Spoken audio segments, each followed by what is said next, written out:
നമസ്കാരം. നമ്മൾ ഇന്ന് ഡിസ്കസ് ചെയ്യുന്നത് റിലേഷൻഷിപ്പിനെ ഹെൽപ്പ് ചെയ്യുന്ന ഫുങ്ഷേ ടൂൾസിനെ കുറിച്ചാണ്. നിങ്ങൾ ആദ്യമായിട്ടാണ് ഈ ചാനൽ കാണുന്നതെങ്കിൽ പ്ലീസ് സബ്സ്ക്രൈബ് ആൻഡ് സപ്പോർട്ട്. വീഡിയോയിലേക്ക് പോകാം.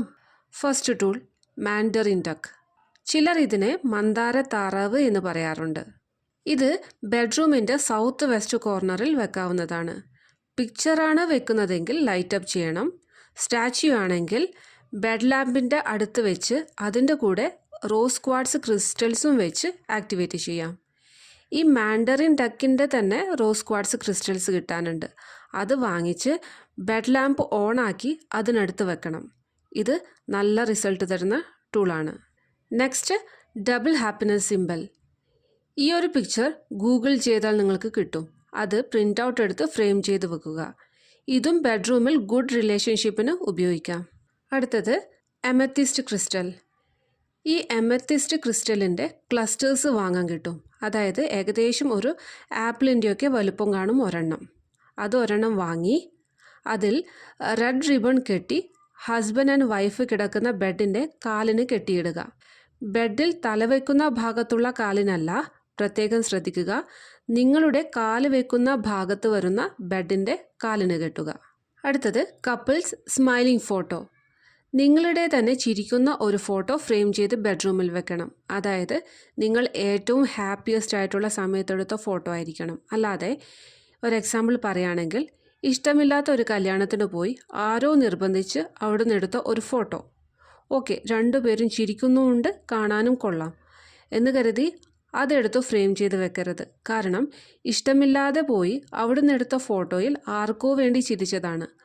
ആ ഒരു നെഗറ്റിവിറ്റി അത് ഓൾവേസ് റിഫ്ലക്റ്റ് ചെയ്യും. സോ ഹാപ്പിയസ്റ്റ് മൂമെൻറ്റിലെടുത്ത ഇതുപോലെ ചിരിക്കുന്ന ഒരു ഫോട്ടോ വേണം ഫ്രെയിം ചെയ്ത് വെക്കാൻ.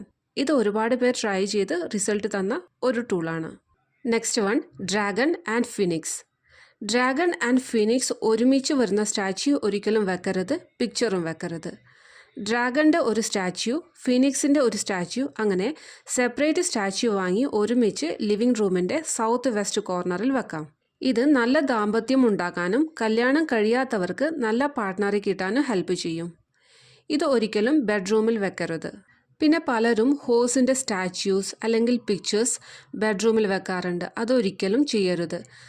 എല്ലാവരും കരുതിയിരിക്കുന്നത് ഹോസ് സിംപ്ലൈസസ് എനർജി എന്നാണ്. സോ അത് ദാമ്പത്യത്തിന് ഹെൽപ്പ് ചെയ്യുമെന്നാണ് പലരും കരുതിയിരിക്കുന്നത്. പക്ഷേ ഹോസ് യാങ് എനർജിയാണ്. അത് എക്സ്പാൻഷൻ, സെപ്പറേഷൻ, മൂവ്മെൻറ്റ്സ് ഇതിനൊക്കെ സഹായിക്കുന്ന എനർജിയാണ്. ബെഡ്റൂമിൽ എപ്പോഴും വേണ്ടത് യിൻ എനർജിയാണ്. യിൻ എനർജി എന്നത് ചേർത്ത് നിർത്തുന്ന എനർജിയാണ്. സോ ആരും തന്നെ ഹോസിൻ്റെ പിക്ചർ ആയാലും സ്റ്റാച്യു ആയാലും ബെഡ്റൂമിൽ വെക്കരുത്. അടുത്ത ടൂൾ ഹോൺബിൽ. 2 ഹോൺബിൽസുള്ള പിക്ചർ ബെഡ്റൂമിൻ്റെ സൗത്ത് വെസ്റ്റ് കോർണറിൽ വെക്കുക. ഇത് ഹസ്ബൻഡ് വൈഫ് റിലേഷൻഷിപ്പിനെ ദൃഢമാക്കാൻ സഹായിക്കും. ഹോൺബില്ലിൻ്റെ കഥ എല്ലാവർക്കും അറിയാമെന്ന് വിചാരിക്കുന്നു. ഒരു വേഴാമ്പലിന് ഒരു ഇണ മാത്രമേ അതിൻ്റെ ജീവിതത്തിൽ ഉണ്ടാവുകയുള്ളൂ.